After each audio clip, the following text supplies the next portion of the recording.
Hey guys, welcome back to my channel concern of chemistry.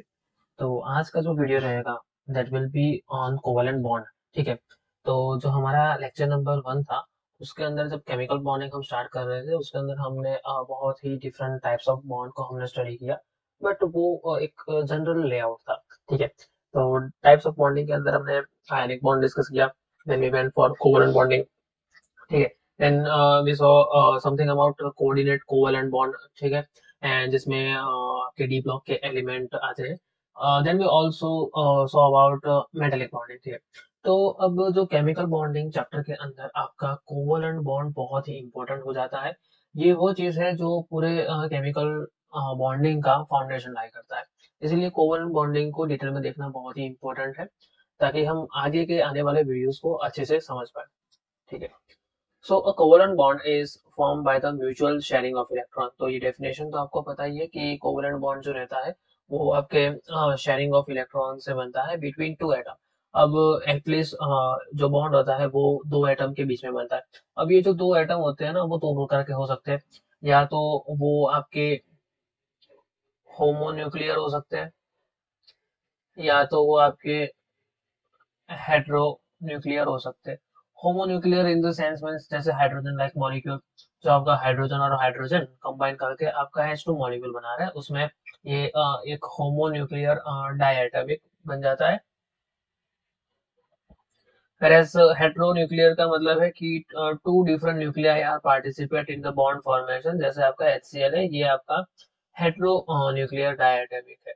हालांकि आपका HCl है वो कोवेलेंट नहीं है। और सही बताऊं तो कोई भी जो बॉन्ड होता है, a bond is neither purely covalent और आयनिक। ठीक है। तो एक जो पर्टिकुलर बॉन्ड होता है ना, उसके पास ना तो 100% कोवेलेंट कैरेक्टर होता है, ना तो उसके पास 100% आयनिक कैरेक्टर होता है। ये जो किसी बॉन्ड को हम कोवेलेंट तब बोलते हैं जब उसके पास मैक्सिमम कोवेलेंट कैरेक्टर हो एंड लिमिटेड अमाउंट ऑफ उसके पास आयनिक कैरेक्टर हो। जब आप पीरियोडिक के लेक्चर्स देखोगे तब आप पर्टिकुलर बॉन्ड के अंदर कितना आयनिक कैरेक्टर है या फिर कितना कोवेलेंट कैरेक्टर है वो आप निकाल सकते हो यूजिंग सम फॉर्मूलाज, जिसको हम वहां पे कवर करेंगे। ठीक है। तो the share pair of electron should have opposite spins. ठीक है। तो ये कोवेलेंट होने की एक और कंडीशन है कि आपकी जो ना एक जो आपका ऑर्बिटल रहता है उसके अंदर मैक्सिमम जो आप ना मैक्सिमम आप दो इलेक्ट्रॉन्स को फिल कर सकते हो। अब जो इलेक्ट्रॉन फिलिंग जो होता है वो अफबाउ, पॉली और हुन्स के अकॉर्डिंग होना चाहिए।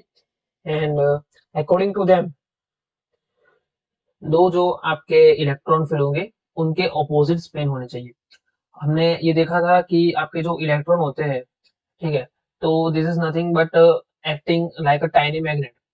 अगर if this is the direction of your electric current, तो according to your right hand thumb rule, आपका जो अगर ये थंब की डायरेक्शन है तो आपकी जो चार फिंगर्स रहेगी that will be the direction of your magnetic field.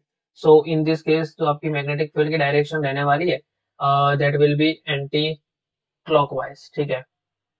तो यहाँ पे उनके ज्योमेट्रिकल नॉर्थ पोल और यहाँ पे साउथ पोल जनरेट होगा। सिमिलरली अगर मैं ऑपोजिट चार्ज की बात करता हूँ, ठीक है, तो यहाँ पे जो आपकी फील्ड लाइंस जो जनरेट होने वाली है that will be nothing but clockwise. तो यहाँ पे इसका नॉर्थ यहाँ पे होगा, साउथ यहाँ पे होगा। तो इन दोनों को ऑपोजिट जो रखने का रीजन है वो है कि आपका जो नॉर्थ साउथ का ना अट्रैक्शन होता है, यहाँ पे क्या होता है भाई, नॉर्थ साउथ का अट्रैक्शन। और हमें पता है कि केमिस्ट्री के अंदर जब जब अट्रैक्शन होता है स्टेबिलिटी आती है। And the reason for stability is nothing but minimum energy। ठीक है। यानी उसकी एनर्जी ना मिनिमाइज हो जाती है और मिनिमम एनर्जी पे उनकी जो स्टेबिलिटी होती है वो मैक्सिमम हो जाती है। अब हम ये देखेंगे कि आपके जो इलेक्ट्रॉन्स है, ठीक है, उसकी शेयरिंग किस टाइप से हो सकती है। ठीक है। So your sharing of electron may take place in three type of way. या तो नंबर ऑफ इलेक्ट्रॉन का इन्वॉल्वमेंट तो हो सकता है बिटवीन टू एटम, और इट में बी फोर और इट में बी सिक्स। ठीक है। अगर इलेक्ट्रॉन पेयर की बात करें तो हमें पता है कि दो इलेक्ट्रॉन से आपकी एक इलेक्ट्रॉन की पेयर बनती है। एंड अगर एक इलेक्ट्रॉन की पेयर बनती है then this type of bond are nothing but single bond. ठीक है, जैसे मान लो मैं मीथेन मॉलिक्यूल ले लेता हूँ। ठीक है, सिंगल बॉन्ड के एग्जांपल के लिए मैं मीथेन मॉलिक्यूल ले लेता हूँ। तो यहाँ पे आपके पास 4 सिग्मा बॉन्ड्स होते हैं। तो आपके जो सिंगल बॉन्ड होते हैं ना वो they are nothing but your sigma bonds. तो सबसे पहला जो बॉन्ड बनने वाला है that will be sigma bond. ठीक है, जो आपके 4 इलेक्ट्रॉन से बनते हैं that will be having 2 electron pair and इसको हम डबल बॉन्ड कहेंगे। ठीक है, तो इसमें जो सबसे पहला बॉन्ड बनाएगा वो होगा एक sigma bond and second will be it will have 1 pi bond. ठीक है, जैसे मैं एग्जांपल ले लूँ तो आपका एक ये हो गया इथीन, इथीन मॉलिक्यूल। ठीक है, so ethene molecule it will have 1 sigma plus 1 pi bond. ठीक है, अगर मैं नंबर ऑफ इलेक्ट्रॉन 6 की बात करता हूँ तो यहाँ पे जो इलेक्ट्रॉन पेयर्स होंगे that will be nothing but 3 and in this case आपको ट्रिपल बॉन्ड बनता हुआ नजर आएगा। सो एक ट्रिपल बॉन्ड के अंदर आपको एक सिग्मा और 2 पाई बॉन्ड फॉर्म होते हुए नजर आएंगे। अगर इसका मैं एक एग्जांपल ले लूं तो आपका वही मॉलिक्यूल इथाइन। ठीक है, इथाइन जहाँ पे एक सिग्मा और 2 पाई बॉन्ड है it will have ethyne molecule, इसके पास एक sigma and it will have 2 pi molecule. तो इन जनरल देखा कि आपने जो सबसे पहला जो बॉन्ड आपका जो फॉर्म होता है वो और कोई नहीं बट एक सिग्मा बॉन्ड होता है एंड जो सेकंड जो बॉन्ड फॉर्म होता है आपका पाई बॉन्ड फॉर्म होता है एंड आपका जो तीसरा बॉन्ड भी फॉर्म होता है that will be nothing but a pi bond. ठीक है, सो अब हम पढ़ेंगे थोड़ा आपका जो ऑर्बिटल कंसेप्ट है कोवलेंट बॉन्डिंग के लिए। तो जैसे कि मैंने बताया कि your one orbital can accommodate a maximum of 2 electron with the opposite spin. ठीक है, कि आपका अगर ये ऑर्बिटल रहेगा, मान लो कि ये 2s ऑर्बिटल है या फिर ये एक 2p ऑर्बिटल है। ठीक है, जिसमें ये आपका 2px py pz। तो एक जो पर्टिकुलर ऑर्बिटल है उसमें मैक्सिमम 2 इलेक्ट्रॉन आप भर सकते हो and that electron should have an opposite spin. ठीक है, तो आप इसको ऐसे भी भर सकते हो। ठीक है, एंड अदर देन दैट अगर आपने उसको ऐसे भी भर लिया है कि लाइक दिस वे, ये डाउन स्पिन है, then this represent this representation is also a correct representation. कि अगर इनिशियली तो सबको सेम स्पिन में डालोगे बट जब दूसरा इलेक्ट्रॉन आता है तब ऑपोजिट स्पिन का आएगा। तो उसका रीजन मैंने बता दिया कि अगर ये आपका नॉर्थ है तो यहाँ पे आपका वो साउथ होगा and that leads to an attraction और अट्रैक्शन की वजह से आपकी एनर्जी रिलीज हो जाती है और इससे पर्टिकुलर आपका जो मॉलिक्यूल होता है वहां पे आपको स्टेबिलिटी मिलती है। दूसरी जो बात है वो है कि आपका जो हाफ फिल ऑर्बिटल और unpair electron orbital shares 1 electron from another another atom to complete this orbital. ठीक है, यानी ऑर्बिटल कंप्लीशन के बारे में बोल रहा है कि आपकी जो ऑर्बिटल कंप्लीट होगी वो कैसे होगी, जैसे म्यूचुअल शेयरिंग ऑफ इलेक्ट्रॉन। जैसे फॉर एग्जांपल मैं नाइट्रोजन की बात अगर करता हूँ। ठीक है, तो यहाँ पे आपका जो इलेक्ट्रॉनिक कॉन्फ़िगरेशन होगा that will be like 1s2 2s2 2p2। ठीक है, तो सॉरी 2p3। तो एक नाइट्रोजन है और अगर मैं एक और नाइट्रोजन ले लेता हूँ जिसका भी electronic configuration 1s2 2s2 2p3 ही होने वाला है। सो यहाँ पे बैलेंस में हमें पता है 2s तो भरा हुआ है लेकिन 1s जो 2p है आपका वहां पे नाइट्रोजन के पास 3 है। अगर ये वाला नाइट्रोजन, ठीक है, इनके 2p3 अगर ऑपोजिट स्पिन में आए यहाँ पे, ठीक है, अगर मैं ये कहूँ कि ये वाला नाइट्रोजन ये मान लो ये 1 है, nitrogen 1 and this is simple nitrogen. तो ये जो 3 स्पिन आप नीचे देख रहे हो ना that is because of nitrogen 1। तो यहाँ पे कंप्लीशन ऑफ आपको ऑर्बिटल नजर आ रहा है जिसकी वजह से आपका ओवरऑल N2 मॉलिक्यूल बन रहा है। ओके, तो ये पॉइंट वही कहना चाह रहा है बेसिकली।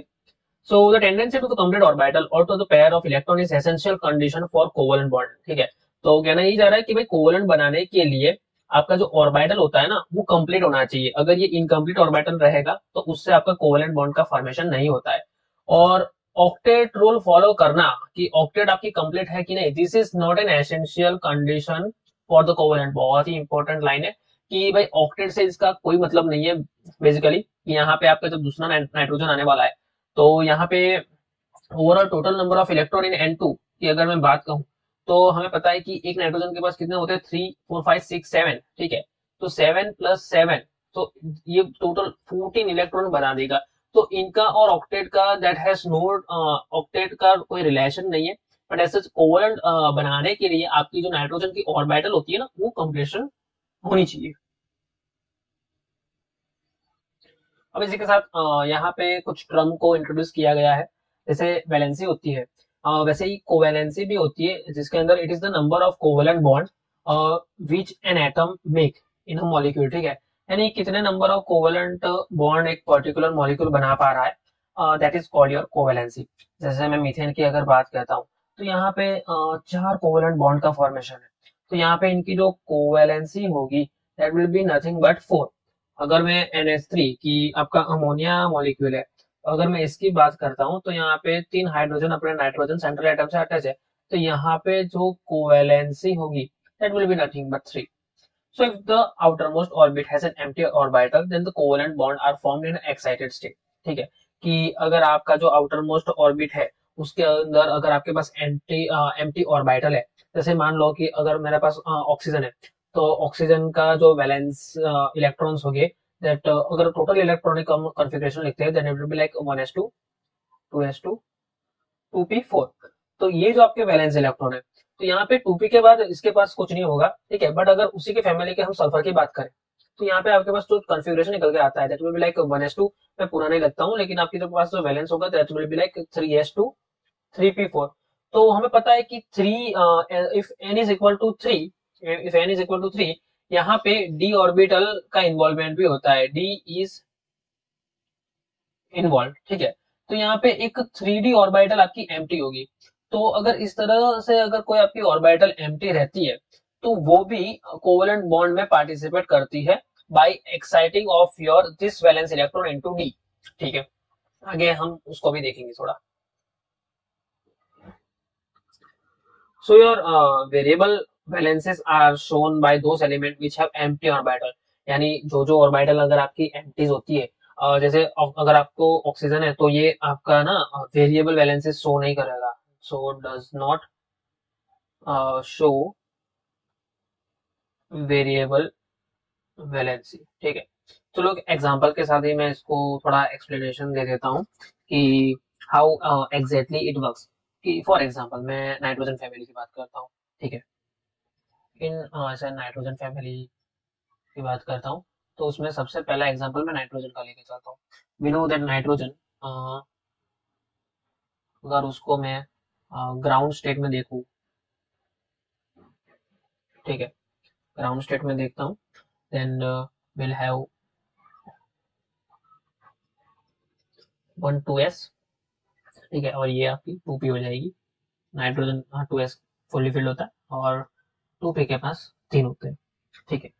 तो जब आपका दूसरा जो आपका एटम आएगा इसके साथ कंबाइन करने के लिए, मान लो कि Cl आ रहा है, ठीक है।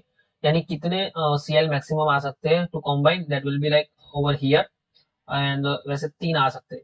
तो ओवरऑल जो बनता है, so that will be like यहाँ पे 2s की जो वैलेंसी यहाँ पे फिल होगी, देन 2p के अंदर आपका ये तो जो रहेगा वो नाइट्रोजन के ही इलेक्ट्रॉन्स रहेंगे, and this will be nothing but your electron from chlorine atom, ठीक है। इसीलिए आपका NCl3 बनता है। But since nitrogen does not have any d orbital, so no excitation is possible in this case, ठीक है। क्योंकि नाइट्रोजन के पास कोई ऑर्बिटल जैसे डी ऑर्बिटल एक एम्प्टी ऑर्बिटल नहीं है, तो यहाँ पे आपको एक्साइटेशन देखने को नहीं मिलती है। इन दैट केस आपके मॉलिक्यूल जो एक्सिस्ट करते हैं वो जैसे NH3 हो गया, आपके NCl3 हो गया, so this kind of molecule actually exist. But अगर मैं उसी के फैमिली की बात करूँ जैसे मैं फॉस्फोरस की बात करता हूँ। अगर मैं फॉस्फोरस की बात करता हूँ, ठीक है, तो फॉस्फोरस का जो कॉन्फ़िगरेशन रहेगा, that will be nothing but, एक second just taking on you pen, आपका 3s 3p और यहाँ पे d ऑर्बिटल भी होता है, ठीक है। अब अगर d ऑर्बिटल है तो in general if phosphorus is not excited, ठीक है, ये सिंपल फॉस्फोरस है जहाँ पे आपका यहाँ पे 2 और यहाँ पे 3। सो इन जनरल कि अगर मान लो कि सपोज हाइड्रोजन यहाँ पे बॉन्ड बनाने के लिए आ रहा है, so this is nothing but your hydrogen, ठीक है। So in this case you have a molecule called pH3, तो ये एक्चुअली एग्जिस्ट करता है, ठीक है। अगर मैं फॉस्फोरस को एक्साइटेड स्टेट में लेके जाता हूँ, अगर एक्साइटेड स्टेट में लेके जाता हूँ तो व्हाट एक्चुअली हैपेंस, ठीक है। तो यहाँ पे ये तुम्हारा हो जाएगा 3s, ये हो जाएगा 3p, यहाँ पे हो जाएगा आपका 3d। तो यहाँ पे जो है ना 3s से 3d का एक एक्साइटेशन एक्साइटेशन देखने को मिलता है।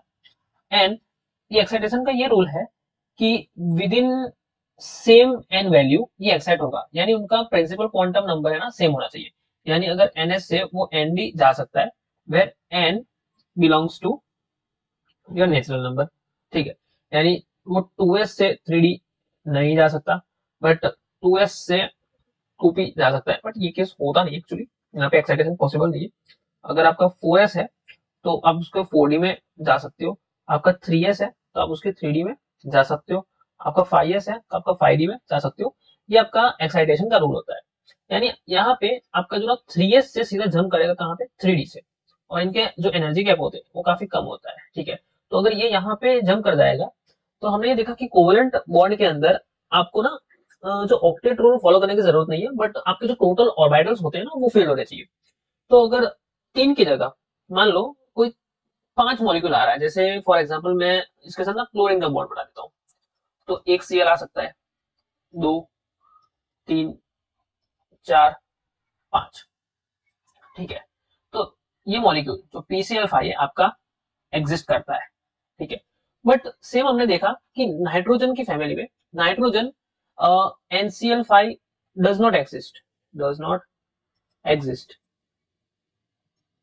द रीजन इज कि यहाँ पे डी ऑर्बिटल का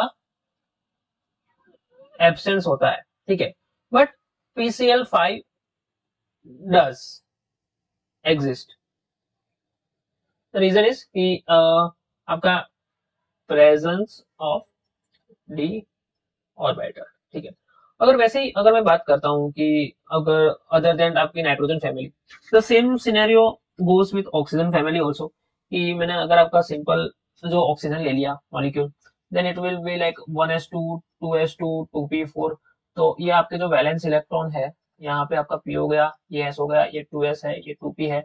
अगर मैं यहाँ पे इलेक्ट्रॉन फिल करता हूँ 1 2 3 4 5 6, तो यहाँ पे आपके दो हाफ फील्ड आपके जो ऑर्बिटल्स आपको दिख रहे हैं। तो इसके अंदर ना मान लो कि आपका दूसरा कोई मॉलिक्यूल आ रहा है, जैसे मान लो कि आप H के साथ बॉन्ड बना दे रहे हो, तो आपको ओवरऑल जो निकल के आता है वो कौन सा मॉलिक्यूल आता है, आपका H2O।